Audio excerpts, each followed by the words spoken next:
भेजा पुलिस वाला ढूंगा एड़ा कोटी क्या कर गई था सुना लोटो करी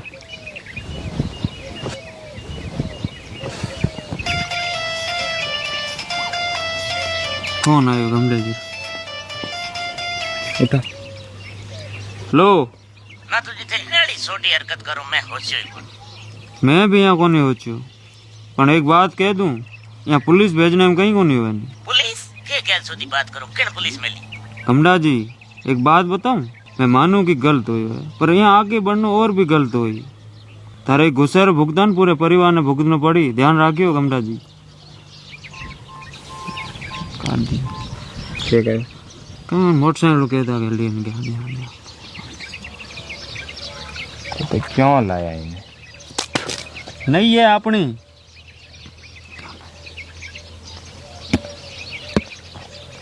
सब जना मैडम